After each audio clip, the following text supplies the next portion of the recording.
ചെയ്യത്തില്ല. കാരണം നന്നായിട്ട് ക്ലീൻ ചെയ്തിട്ട് നിങ്ങൾക്ക് കഴുകാവുന്നതേ ഉള്ളൂ എന്ന് എടുത്ത് പറയുകയും ചെയ്തു. അതുപോലെ നിങ്ങൾ കഴുകാതെ വീണ്ടും ക്യാമറയുടെ മുന്നിൽ പോയിട്ട് പാത്രത്തിൽ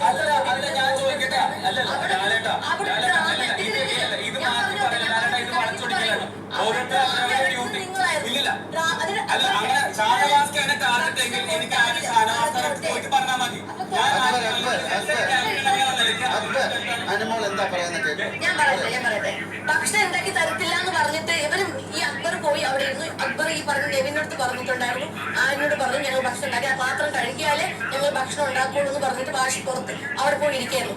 അങ്ങനെയാണ് അക്ബർ ഈ പറയുന്നത് ഷാനവാസ്ക കുളിച്ചിട്ട് ഇറങ്ങിയ ടൈമിലാണ് പറഞ്ഞത് പാത്രം കഴുകുന്നു. അപ്പൊ എനിക്ക് പറഞ്ഞ് പാത്രം കഴുകത്തില്ല. അവിടെ നിന്നാണ് തുടങ്ങുന്നതാണ് ഈ പ്രശ്നങ്ങൾ ഫുള്ള്. ആ പാത്രം കഴുകി അല്ലെങ്കിൽ ഇപ്പൊ ഞാനാണ് സത്യം പറഞ്ഞ ഈ കിച്ചണിൽ ഏറ്റവും കൂടുതൽ കുക്ക് ചെയ്ത് കൊടുത്തത്. അപ്പൊ ആ സമയങ്ങളിലും ഈ രാത്രി ടൈമിൽ കറണ്ട് പോകുന്ന സമയത്താണ് എല്ലാവരും പാത്രം കഴുകാൻ കയറുന്നത്. അപ്പൊ അശ്രദ്ധ മൂലം ഈ പറഞ്ഞ പാത്രത്തിൽ ചിലപ്പോ അഴുക്കോ എന്തെങ്കിലും പൊടിയോ എന്തെങ്കിലും ഇരിക്കും. അപ്പൊ ഞങ്ങൾ കിച്ചൺ ഡ്യൂട്ടിയിൽ കയറുന്ന ആൾക്ക് എന്തെങ്കിലും പെട്ടെന്ന് വാശി എടുത്താണ് എല്ലാ പാത്രങ്ങളും എടുക്കുന്നത്. അതിന്റെ കൂട്ടത്തിൽ ഞങ്ങളും കാണാറുണ്ട്. ഞങ്ങൾ പോയിട്ട് റിസൾട്ട് ഇതൊന്ന് കഴുകിത്താന്ന് ഞങ്ങൾ ഇതുവരെ ആരും പറഞ്ഞിട്ടില്ല. പക്ഷെ ഇവരൊരു പ്രശ്നം രാവിലെ തന്നെ ഉണ്ടാക്കാൻ വേണ്ടി തന്നെയാണ് അത് തുടങ്ങിയത്. അങ്ങനെയാണ് ഈ പ്രശ്നം ഇവിടം വരെ എത്തിയത്.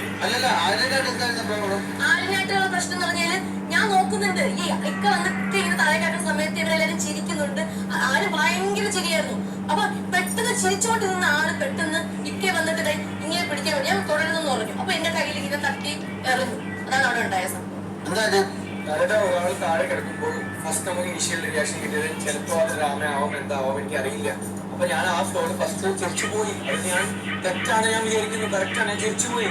അപ്പൊ ഞാൻ ആ സമയത്ത് പിന്നെ ഒരു 1 മിനിറ്റ് മനസ്സിലായത് പുള്ളി അത് തമാശയല്ല കളിക്കുന്നത്. പുള്ളി ആ സമയത്ത് ഭയങ്കര ഈ പറഞ്ഞ പോലെ ഹാർട്ട് പേഷ്യന്റ് കൂടിയാണ്. അപ്പൊ എന്തെങ്കിലും പ്രശ്നം ഉണ്ടായിട്ടുണ്ടാവും നമുക്കും എനിക്ക് കത്തി പേഴ്സണലായിട്ട്. ആ സമയത്ത് നമ്മൾ ഈ പറഞ്ഞ പോലെ പോസിറ്റീവ് ഫൈറ്റ്സ് എല്ലാം മറന്നു പോയിട്ട് നമ്മൾ ഷാനവാസിനെ എന്റെ ഓണസ്റ്റ്ലി ഞാൻ എന്റെ മൊത്തം എഫേർട്ട് ഇതിൽ പുള്ളിനെ കൺഫ്യൂഷൻ റൂമിലും കൺഫ്യൂഷൻ റൂം. അപ്പൊ ആ സമയത്ത് പറയാ കൈമാറ്റലാന്നൊക്കെ. ആ സമയത്തും ഈ പറഞ്ഞ പോലെ പോസിറ്റീവ് ഉണ്ടാക്കിക്കൊണ്ടിരിക്കുക. മെയിൻ സാധനം എന്ന് പറഞ്ഞാൽ ഷാനവാസിനെ എങ്ങനെ കൺഫ്യൂഷൻ റൂമിലൂടെ എത്തിപ്പിക്കാൻ പറ്റുമായിരുന്നു ആവണായിരുന്നു മെയിൻ ഈ പറഞ്ഞ പോലെ ഒരു മെയിൻ ഇന്റൻഷൻ. പക്ഷെ അവിടെ പറയാ കൈമാറ്റും കൊല്ലാൻ നോക്കിയിട്ട് ഇങ്ങനെ കൊണ്ട് വാക്കിട്ട് പറഞ്ഞ കൊല്ലാൻ നോക്കിയിട്ട് ഞങ്ങൾ എന്തിനാ ഒരാളെ കൊല്ലാൻ നോക്കുന്നത്?